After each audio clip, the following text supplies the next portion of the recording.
우리가 칼빈주의와 예술의 부분에 있어서 우리가 생각해야 될 것 가운데 하나가 아브라함 카이퍼가 얘기할 때 세 가지죠. 하나는 칼빈주의는 자신의 예술 양식을 발전시키지 못하게 되어 있는가라고 하는 측면과 예술의 본성에 대한 칼빈주의의 원리에서 무엇이 나오는가, 또 칼빈주의는 예술에 있어서 무슨 진보를 이루었는가 라고 하는 이제 질문에 대해서 칼빈주의는 그 자체로 자신의 양식을 갖지 않았다라고 하는 거죠. 왜냐하면 칼빈주의는 자신의 종교적 원리에서 보면 예술 양식을 발전시킬 수도 없었고 그렇게 되어 있지 못한 것입니다. 왜냐하면 이거는 낮은 단계의 그 종교에서는 가능하지만 높은 단계의 종교에서는 불가능하기 때문이다. 그래서 오히려 칼빈주의는 이 매우 그 종교적 신적 경배를 감각적 형식에서 해방시켰고 예술 그 자체의 고유한 자리를 가질 수 있도록 이게 항의한 것이 칼빈주의의 어떤 중요한 역할이었다는 걸 주장했어요. 이에 대해서 반론이 있다라고 하는 거예요. 그 반론이 어떤 거냐면 만약에 칼빈주의가 독립적인 어떤 삶의 경향이 계속적으로 발전한다면 그 독립적인 경향 속에 있는 칼빈주의에게는 또 독특한 자신만의 양식이 있어야 되지 않는가라고 하는 질문이잖아요. 우리가 예를 들자면 만약에 우리 대표님이 내가 이제 독립된 삶을 살겠다라고 한다면 독립된 삶을 살게 되면 자신만의 어떤 양식과 삶을 또는 우리가 루틴을 만들지 않을까. 그죠? 그러지 않겠어요? 집에서는 부모가 해주는 걸 먹다가 독립하면 내가 다 해야 되니까 막 유비인데 그런 식으로 이 칼빈주의가 어떤 낮은 단계가 아니라 높은 단계에 그리고 감각적이고 상징적인 예술에서 독립을 시켜서 예술 고유의 자리를 가지게 한다면 그거는 칼빈주의만의 예술 양식이 있어야 되지 않는가라고 하는 반론이라는 거예요. 그 반론에 대해서 아브라함 카이퍼가 어떻게 이제 얘기를 하냐면 이렇게 얘기하는 겁니다. 뭐라고 얘기냐면 이 반론에 대해서 아브라함 카이퍼는 이 질문을 이렇게 표현하는데 칼빈주의가 진실로 자신의 미적 의미를 갖는다면 칼빈주의 역시 예술 작업에 대한 어떤 고유한 방향을 제공해야 한다. 이런 질문이라는 거예요. 근데 그러니까 그런 생각에 대해서 그 반론은 아마 이런 건 아닐 거다라고 하는 건데 뭐냐면 칼빈주의가 진실로 자신의 미적 의미를 갖는다면 칼빈주의 역시 예술 작업에 어떤 고유한 방향을 제공했어야 한다는 의미는 아닐 것이다. 그 질문은 이건 아닐 것이다. 이렇게 이야기하는 거예요. 근데 우리는 그럴 것이다 라고 이제 보았는데 그게 아니다. 그 질문의 의미는 그게 아닐 것이다. 왜냐하면 그 질문이 앞으로 나타나겠지만 그렇다면 이 질문은 어떤 건가 그죠? 하는 거예요. 그러니까 예술 양식을 독립적으로 가면은 창조해야 되지 않는가라고 하는 질문에 대하여서 이 질문은 이런 거다. 포괄적 의미에서 종교의 영역에서 분리된 하나의 예술 양식이 가능한가? 이런 질문이라는 거지. 종교의 영역에서 분리된 예술 양식이 가능한가? 이 질문은 그런 거다. 두 번째는 만약에 이것이 가능하다면, 그죠? 그러니까 무슨 말이냐면 종교의 영역에서 분리된 예술 양식이 가능하다면 그와 같은 비종교적 예술 행위의 산출이 칼빈주의에게 요구될 수 있었지 않았는가. 그렇다고 한다면 얘기하는 거예요. 그러니까 만약에 종교 영역에서 분리된 하나의 예술이 가능하다면, 그죠? 그러면 비종교적 예술 행위의 산출, 종교적이 아닌 비종교적인 예술 행위의 산출이 칼빈주의에게도 요구될 수 있는 게 아니겠는가, 이런 질문일 것이다 라고 해서, 이 질문의 첫 번째는 예술의 역사에서 지금까지 종교와 상관없는 포괄적 예술 양식이 등장하지 않았다라고 하는 거예요. 그렇기 때문에 그 어떤 새로운 예술 양식도 더 이상 기대할 수 없다. 아까 질문에 대해서 다시 생각한다면 포괄적 의미에서 종교의 영역에서 분리된 하나의 예술 양식이 가능한가? 불가능하다라고 이제 이야기하는 거예요. 여기 예술학파를 말하는 것이 아니라 그냥 예술 양식의 모든 사회 속에 존재하는 예술 양식을 얘기하는데, 예술의 중심에 있는 그 임장과 같다로 표현하고 있어요. 근데 만약에 그래서 이제 이 아브라함 카이퍼가 표현하기를 로마의 예술과 르네상스 예술에 대해서만 중요합니다. 비종교적인 정신적 충동이 여기에서 예술 형태로 전방위적인 계시를 추구했다고 주장할 수 있을 것입니다. 어디서만? 그리스와 로마 예술에 대해서만, 그러니까 로마 예술과 르네상스 예술, 그리스 말고만 볼 때는 비종교적인, 아무래도 로마도 그렇고 르네상스도 그렇고 비종교적인 정신적 충동, 그러니까 종교적인 충동이 아니라 이성적 충동을 얘기하는 거예요. 그러니까 종교적인 충동으로 예술한 게 아니라 이성적 충동으로 예술적 형태의 전방위적인 계시를 추구했다라고 보는 거예요. 그래서 예를 듭니다. 돔 양식, 방구형 양식은 이게 정치적인 어떤 권위를 드러내는 것이다 라고 하는 거예요. 그러니까 여기서 또 이 로마 예술은 어떤 종교적인 상징을 나타내는 것이 아니고 정치적인 상징을 나타내는 것이다 라고 이야기한 거입니다. 그러니까 또한 르네상스는 거룩한 영역이 아니라 일반 시민사회 영역의 그 모습을 계시를 드러낸 것이다 라고 보는 거예요. 종교와 관계없다. 거기만 본다면 그 얘기하는 거예요. 그런데 르네상스 나중에 살펴보겠지만 로마 예술을 먼저 생각해 본다면 물론 로마의 모든 예술은 그리스 예술에서 독립적으로 존재하지 않다. 그래서 우리는 그리스 로마라고 쓰는 거야. 문화를 얘기할 예술 양식도. 더군다나 로마의 문화를 보게 되면 아우구스투스에게 이렇게 제물을 바친 걸 보게 되면 종교와 분리되어 존재할 수 없다. 역사도 종교와 분리될 수 없다라고 하는 거예요. 그러니까 과연 종교와 상관없이 그런 포괄적인 고유한 예술 양식이 등장할 수 있었는지 의심스럽다.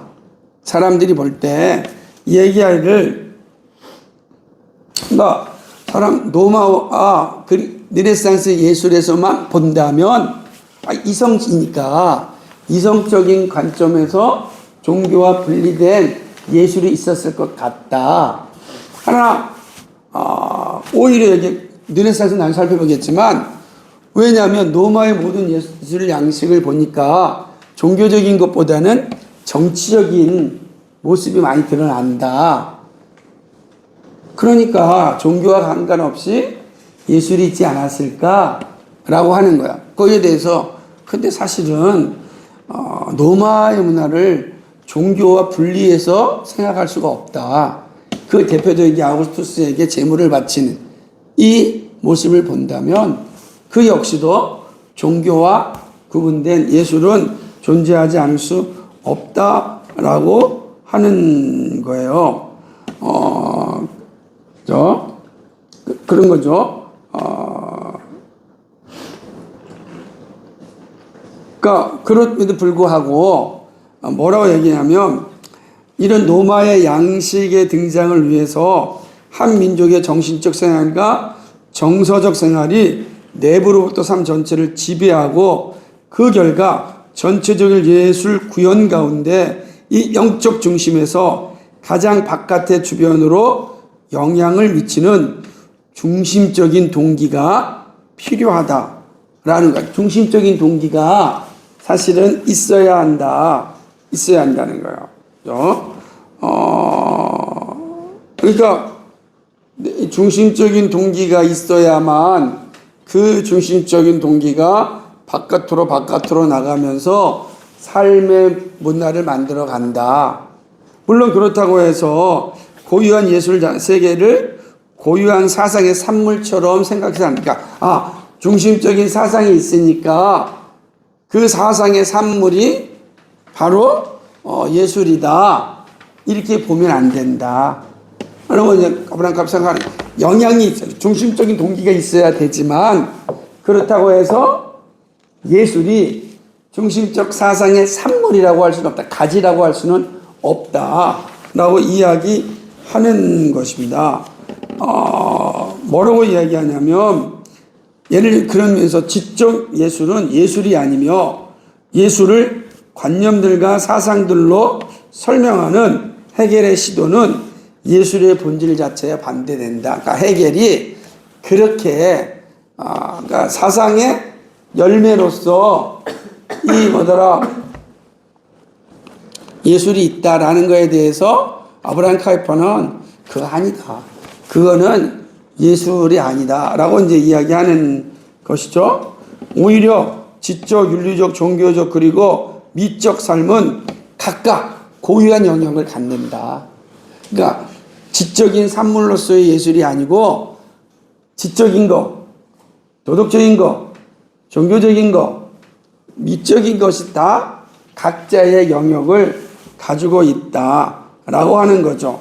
그래서 이 사중적 가지 속에서 자신을 외부로 드러내는 우리의 존재 신비한 뿌리에 있는 동일한 운동, 동일한 충동, 동일한 생동감 있다는 거예요. 다 우리가 지적인 것에도 있고 도덕적인 것에도 있고 종교적인 것에 있고 미적인 것에도 다 이게 있다라고 이야기하는 거죠. 그러니까 예술은 가지가 아니라 삶에 있어서의 줄기다, 내 줄기다라고 이제 표현하는 거죠. 그런데 예술은 우리의 사회나 우리의 윤리적 존재보다 훨씬 가까운 종교와 가깝다는 거야.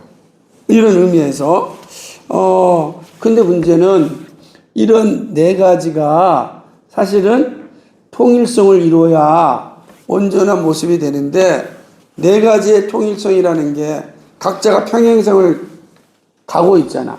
지적인 것과 도덕적인 것과 종교적인 것과 그리고 미적인 것이 다 이게 평행성을 쭉 가고 있는 거예요. 그러면 이걸 어떻게 통일시키겠는가? 이 통일이 중요한데 그걸 얘기하는 거예요. 각각의 개념의 통일성이 어떻게 발생할 수 있는지를 묻는다면, 그죠? 이게 어떻게 이게 통일될 수 있을까라고 하는 거예요. 이게 중요하다고 보는 거죠. 그래서 우리가 아까 얘기하는 것은 이런 어떤 이런 것들이 사실은 다 통일성이 있을 때 삶이라고 하는 어떤 통일성을 가지게 되는데 다 평행성을 끄고 있는 이것이 어떻게 하나로 통일성을 갖게 되는가? 지적으로 통일성을 가지고 있는가? 그렇지 않다라고 보는 거죠. 그걸 갖다가 종교적인 통일성 안에서 이 세 가지가 사실 통일성일 수 있다. 무슨 말이냐면 그게 이제 우리는 유한하기 때문에 유한자는 유한한 것끼리 통일성을 이룰 수 없고 무한의 셈에서 흘러나오는 것으로 유한이 사실은 통일을 이룰 수가 있다. 이렇게 보는 거죠. 그 이제 아브라함 카이퍼는 바로 이야기하는 게 그런 것입니다. 예를 들자면 그러면서 우리가 사유하는 것도 잘 어떤 이 뭐죠? 연결된 철학 체계가 있다고 한다면 우리가 생각하는 것들이 정리가 잘 될 것이다 라고 보는 거예요. 우리 안에 만약에 우리의 정신세계가 잘 잡혀있지 않으면 앞에서 한 말, 뒤에서 한 말, 어제 한 말, 오늘 한 말 다 중구난방이 된다는 거지. 근데 내 안에 철학체계가 잘 잡혀져 있으면 어제 한 말, 오늘 한 말이 똑같은 거야. 예를 들자면 우리는 이제 신앙체계 속에 있으니까 기독교 철학이라는 관점을 본다면 이 세계는 창조, 타락, 구속, 완성이라는 체계 가운데 존재한다 라고 하면 우리는 그 체계 속에서 이 시대의 문제를 이야기할 수가 있다는 거지. 그죠? 그러니까 무엇이 타락했는가? 그래서 정치, 경제, 사회, 문화 전방위적으로 교육이 타락했다. 타락의 결과가 이 사회 문제를 가져왔다. 라고 우리는 늘 생각하면서 통일성 있게 문제를 이해하고 또 생각할 수가 있다는 거예요. 만약에 철학적 통일성이 없다고 한다면 우리는 되게 어려워요. 그래서 여러분들은 체계가 다 있는 거예요. 왜냐하면 알게 모르게 배우면서 철학체계가 있기 때문에 여러분이 이야기하는 것들이 다 이렇게 내가 뭘 말하는지 알면서 이야기하는 거예요. 여러분 생각해보세요. 여러분 중고등학교 때 이야기하는 게 야, 도대체 무슨 말 하는 거냐? 이런 소리 많이 들었잖아요. 그런데 그것은 내 체계가 세워지지 않을 때 나타나는 거예요. 근데 체계가 세워지면 내가 말하는 것들이 어떻게 되죠? 체계 있게 논리적으로 나타난단 말이에요. 그렇다라고 이야기하는 것이죠. 마찬가지로 그런데 이 철학 체계도 사실은 무한자에게로 올라가지 아니하면 온전한 철학 체계가 될 수가 없다는 거예요. 왜냐하면 존재의 근원을 이야기해야 되는데 존재의 근원을 이야기하려면 이거는 무한자가 있어야 된다는 거예요. 왜냐하면 무한자가 없이는 우주를 이야기할 수 없고 인간의 존재를 이해할 수가 없다. 그러니까 무한자를 있어야 된다라고 하는 거예요. 이거 되게 이제 심장한 건데 나중에 르네상스를 보면은 이 부분에 대해서 가장 많은 철학적 체계가 나와요. 그래서 무한자가 아닌 이성을 무한자의 자리에 올려놓으려고 무지무지 노력하죠. 근데 이성이 무한자의 자리에 올라갈 수가 없단 말이에요. 한계가 있기 때문에. 늘. 그러니까 그런 내용을 본다라고 하는 거죠. 그리고 또 하나는 뭐냐면, 우리의 내적 존재가 도덕적 세계 질서와 결합되지 않고서는 우리의 도덕적 존재는 또 통일성이 없단 말이에요. 내가 내적으로 생각하는 것과, 그죠? 그리고 얘기한 도덕 세계 질서, 아까 외적인 세계 질서와 결합되지 않으면 사실은 내가 도덕적 존재에 있어서는 통일성이 없게 되는 거죠. 결국은 뭐냐면 도덕적 세계의 질서를 제정한 무한자의 권세가 아니고서는 도덕적 또 세계 질서를 생각할 수도 없는 거예요. 그러니까 이 세상이 하나님께서 심어놓은 양심이라고 하는 어마어마한 질서가 존재한단 말이에요. 그죠? 그 질서가 있으니까 우리가 사실은 그거에 근거해서 이야기하는 거예요. 동물 세계에서는 이 도덕을 말할 수 없잖아요. 그죠? 본능만 있으니까. 그러니까 이런 거다라고 하는 거죠.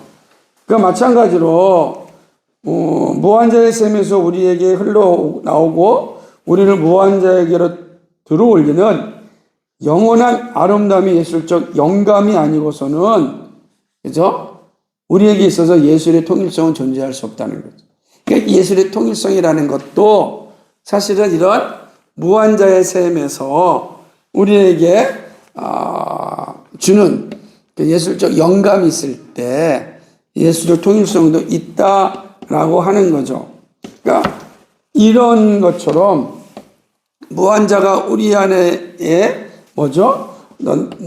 독특한 충동이 주어질 때 그 충동이 그 발현으로서의 독특한 예술 양식을 만들어냈다.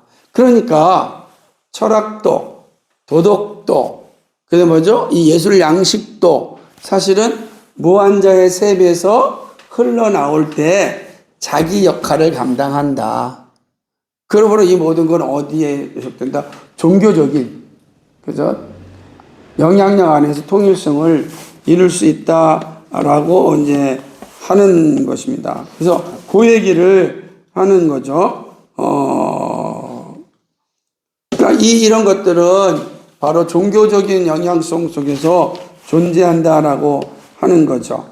그래서 모두가 우리의 실존 전체에서 예외 없이 이 중요한 고리들 모두가 하나님께 대한 우리의 관계에 의하여 지배되기 때문에, 그리고 예수를 낮추고 예수를 과소평가하는 것은 예술이라는 몸통에서 갈라져 나온 가지들을 하나님 안에서 모든 인간 삶을 소유한 뿌리와 상관없는 것으로 여기는 것이 됩니다. 그러니까 예수를 낮추고 예수를 과소평가하는 것. 이거는 왜냐하면 예술이 어디서 나왔어요?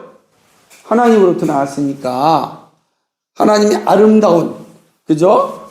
예술적 영감에서 예술이 나왔는데 그 예술을 만약에 낮추고 과소평가한다면, 그죠? 그것은 뭘 평가하는 거예요? 하나님을 사실 과소평가하는 거지. 그게 되는 거예요. 그러니까 예술의 근원이 어디 있었느냐? 무한자인 하나님에게 있다 라고 보는 그런 측면에서 얘기하는 게 뭐냐면 18세기 고유한 예술 양식은 18세기에도 1789년 프랑스 혁명에서 나오지 않았다. 합리주의 이성으로, 다 합리주의 이성입니다. 이 다음에 또 하나는 뭐죠? 프랑스 혁명, 이성주의에서 나오지 않았다라고 이제 아브라함 칼퍼 강조하는 거죠. 그러나 19세기에도 독특한 예술 양식을 찾으려고 했지만 무의로 끝났다.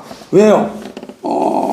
이거는 이성에서 시작했기 때문에 불가능하다. 그래서 아브라함 칼퍼는 이야기하기를 가장 아름다운 것을 얻기 위해서는 언제나 과거의 중심 주제들로 돌아간다 라고 하는 거예요. 그래서 종교적 출발점과 분리된 고유한 예술 양식이 등장할 수 없었던 것처럼, 그거 없는 거죠.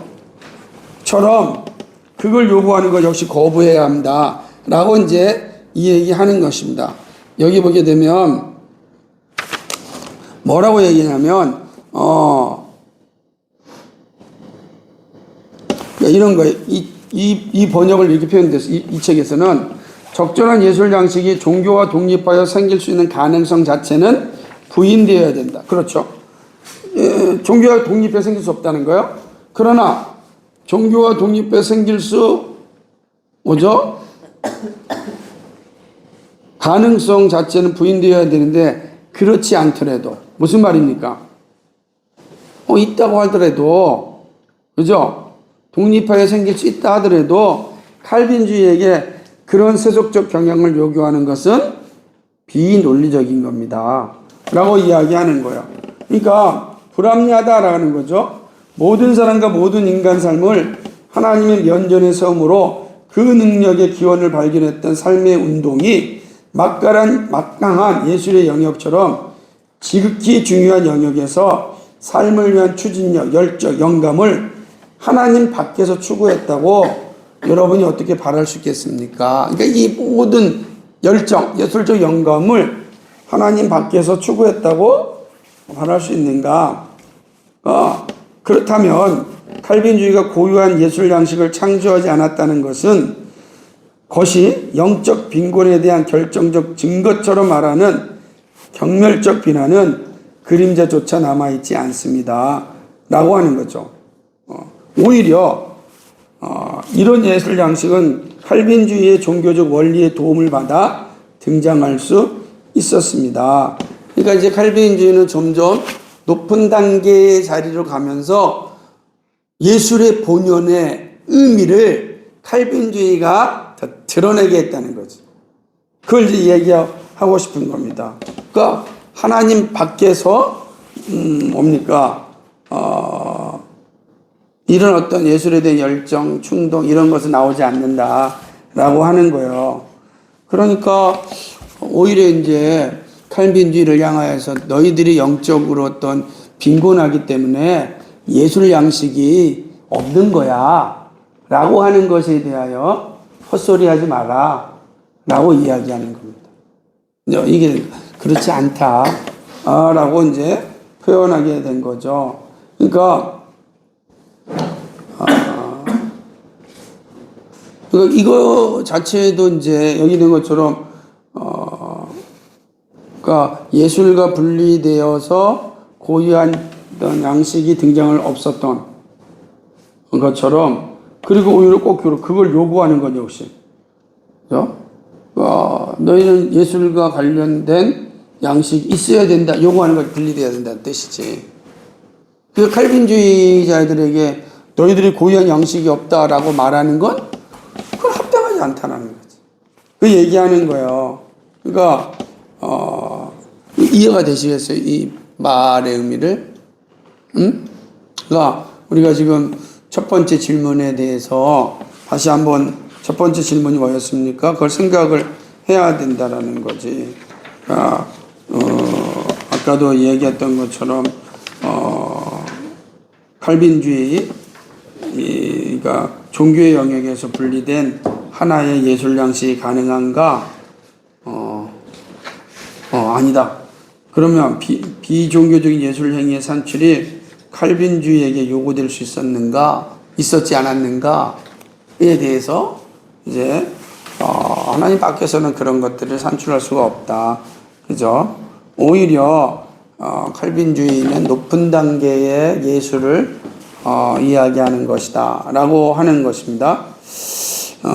이제 측면에서 두 번째 질문을 이제 첫 번째 질문을 봤다면 두 번째 질문이 분명하게 나타나는데, 그것은 뭐냐면 그게 이제 우리가 이제 여러분 책에는 184페이지인데 두 번째 질문인데, 그 뭐냐면 두 번째 질문이 어떤 것이었습니까? 예술의 본성에 대한 칼빈주의 원리는 무엇인가라고 하는 거죠. 무엇이 나오는 원리에서 라고 하는 건데, 예술의 본성에 대한 어떤 해석이 그 원리에서 나오는가라고 하는 것입니다. 종교가 아무리 거룩할지라도 종교는 자신의 경계를 넘어 미신이나 광기나 환상주의로 퇴락하지 않도록 자신의 영역에 머물러 있어야 된다라고 하는 거죠. 그러니까 이게 되게 중요합니다. 그러니까 무슨 말이냐면 그러니까 종교가 아무리 거룩하다 할지라도 그것이 미신의 영역이나 혹은 또 뭐죠? 광기 이리로 넘어가면 안 된다라고 이야기하는 거죠. 그러니까 우리는 잘 해야 돼요. 그러니까 예술을 잘 사용한다는 것이 우리가 가지고 있는 것이다라고 하는 거죠. 보면은 예를 드는 거예요. 칼빈주의가 여성의 명예에 관하여 모든 거룩하지 못한 영국을 반대하고 모든 형식이 부족한 예술적 향유를 타락으로 낙인 찍었다는 사실은 그건 우리의 범죄에서 벗어나는데, 이 모든 것은 적절하게 남용을 비난하지만 합법적 사용의 문제에 도무지 무게를 두지 않는다. 그렇죠? 무슨 말 이런 거예요? 예술의 합법적 사용을 반대한 것이 아니라 격려하고 심지어 권장했다는 것은 칼빈의 말을 보면 입증되는 거죠. 예를 들면 성경의 수금과 퉁소를 만든 유발과 장막에서 예술이 맨 처음 출현한 일을 언급할 때 칼빈은 이 구조를 성령의 탁월한 선물 이라고 얘기했단 말이에요. 그러니까 성경에서 만든 것들을 해서 성령의 선물이다. 뭐 악기를 만들고 부살과 올리압이 천막 예술을 만들 때 그 성령의 선물이다 라고 이야기한 것이죠. 그래서 186페이지 보게 되면 이렇게 얘기합니다. 두 번째 단락에 칼빈이 출애굽기 주석에서 뭐라고 표현하냐면 모든 예술은 하나님으로부터 오며 예술을 하나님이 만드신 것으로 존중해야 된다라고 하는 거예요. 그러니까 부사렐과 오홀리압의 그 우리가 성막 만드는 그 예수를 우리는 어떻게 된다? 존중해야 된다. 그러니까 여러분이 하고 있는 모든 문화적인 것들을 사실은 존중해야 되는 거예요. 왜? 그게 성경의 가르침이다라고 하는 거죠. 그리고 칼빈의 동료인 제네바의 코포 교수가 예수를 반대했을 때 칼빈이 어리석은 사람이 좀 더 건전한 감각과 이성을 회복하는 대책을 의도적으로 정한 거죠. 그러니까 우상 숭배하는 것에 있어서의 반대했지 예술 본연의 가치를 높였다는 거예요. 저급한 수준의 예술이 아니라 고급한 수준의 예술을 칼빈은 이야기했다라고 하는 거죠. 그래서 오히려 오락과 향유를 위하여 베푸신 하나님의 탁월한 호의 가운데 예술은 칼빈의 마음에서 가장 높은 자리를 차지했다. 그러니까 칼빈주의는 칼빈의 사상을 충분히 따르는데 칼빈은 예술을 정말 높은 자리에 두었다라고 하는 거죠. 그러니까 칼빈은요, 모든 예술을 다 성령의 선물로 봤어요. 그 예술을 즐기고 노력하는데 되게 중요한 거죠. 그러니까 정말로 예술에 대한 소명을 칼빈은 되게 높게 여겼다라고 하는 거죠.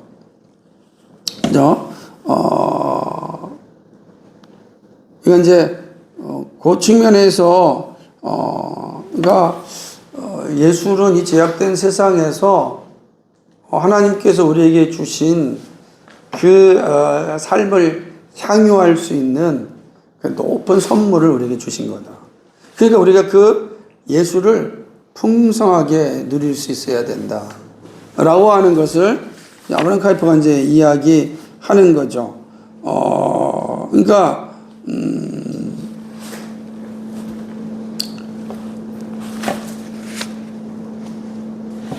요 189페이지 한번 넘어갑시다. 거기에 대면 이렇게 칼빈이 말하고자 하고 있는 의미를 좀 189페이지 그래서 그 부분 한번 읽어보면 되게 중요합니다. 그래서 이런 주된 요점에서 칼빈의 개인적 해석이 칼빈주의적 고백과 전초를 일치한다면 이는 문제가 되는 다음 요점에 적용된다. 하나님의 주권이 칼빈주의에게 변할 수 없는 출발점으로 남아있다면 예술은 악한 자에게서 나올 수 없다. 왜냐하면 사탄은 모든 창조력이 결핍되었기 때문이다. 사단이 할 수 있는 것은 하나님의 선한 선물을 악용하는 것뿐이다. 예술은 사람에게서 나올 수 없다. 왜냐하면 피조물로서 인간은 하나님이 그에게 마음대로 쓰라고 주신 능력과 은사를 활용할 수밖에 없기 때문이다. 하나님이 여전히 주권자이시면 예술은 하나님이 최고의 예술가로서 이 세계를 존재하게 하셨을 때 아름다운 것으로 정하신 규례를 지키는 일이 없이는 아무런 매력을 갖출 수 없다. 더 나아가 하나님이 여전히 주권자이시면 원하시는 자에게 첫째로 아벨의 후손이 아닌 심지어 가인의 후손에게 이런 예술적 재능을 주신다.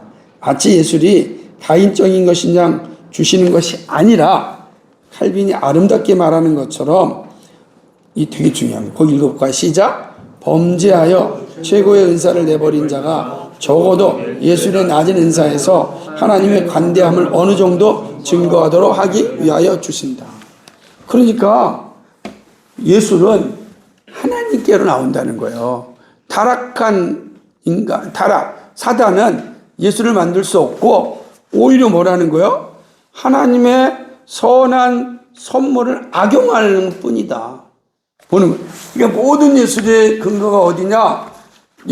오늘날 예술의 아름다움의 근원이 어디냐?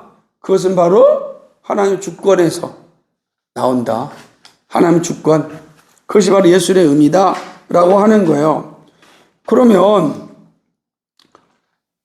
그렇다고 한다면 왜 우리가 가인의 후손에게 이런 예술적 재능을 주셨는가? 그것은, 그러니까 만약에 이런 거예요. 범죄하여 최고의 은사를 버린 자가 적어도 예술의 낮은 은사에서 하나님의 관대함을 느끼게 하도록 하기 때문이다. 만약에 타락한 인간, 부패한 인간에게 그 재능의 은사까지 빼앗아 간다면 어떻게 될까?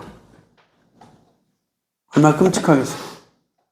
그러니까 부패한 제약된 사람들에게 은사가 없다면 칼빈의 입장이에요. 그 사람은 하나님의 관대함을 어디서 누릴까? 오직 보세요. 예술의 본질은 하나님 주권에서 나오는 거예요. 사단은 예술을 만들 능력이 없어요. 악용만 할 뿐이에요. 그렇다고 부패한 사람들에게 이 예술적 은사를 주신 이유는 뭐냐고요. 사단은 악용만 한다니까요. 그런데 왜 타락한 인간에게는 예술적 은사를 주었는가? 그것은 바로 하나님의 자비를 느끼게 하게 합니다. 하나님의 관대함을. 그것마저 없다고 한다면 인간은 비참하다라고 하는 거죠. 그러니까 우리가 예술적인 능력이나 재능이나 이런 걸 다 가질 수 있었던 것은 우리가 하나님의 형상으로 지음받았기 때문이다 라고 하는 거죠. 그래서 실제 세계에서 모든 예술의 창조는 하나님이시다 라고 하는 거죠. 그러니까 하나님으로서 그분이 원래 예술가이며 우리는 오직 그의 형상을 가진 자일 뿐이다. 그러니까 하나님을 흉내내어 그리고 하나님의 창조하시를 흉내내어 창조하는 우리의 능력은 오직 예술의 비현실적 창조에서만 있을 수 있다. 이해가 돼요? 우리는 하나님처럼 무에서 유를 창조할 수 없잖아요. 우리는 하나님의 형상을 받은 자예요. 그럼 우리가 하는 모든 예술은 뭐예요? 창조주 하나님을 흉내내는 거지. 우리는 그거 하는 거예요. 창조주 하나님을 흉내내는 거다. 마찬가지다라고 모든 것도 마찬가지죠. 그러니까 우리가 이 사실을 기억해야 된다라고 하는 거죠.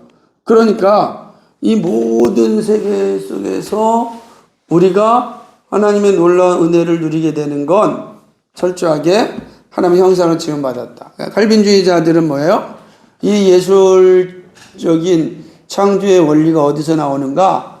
창조주 하나님, 그 하나님의 형상을 따라 지음받은 그 때문에 우리는 창조주 하나님의 창조적인 그 예술을 우리는 이 땅에서 뭐한다? 흉내내고 드러내므로 하나님을 영화롭게 하는 겁니다. 그렇다고 한다면 그거는 예수 믿는 사람 주어진 거예요. 믿지 않는 사람에게 이런 어떤 은사가 있는 이유는 뭡니까? 하나님의 자비하심, 하나님의 관대함을 그들이 알게 하게 합니다. 그것까지 빼앗아 간다면 얼마나 끔찍할까요?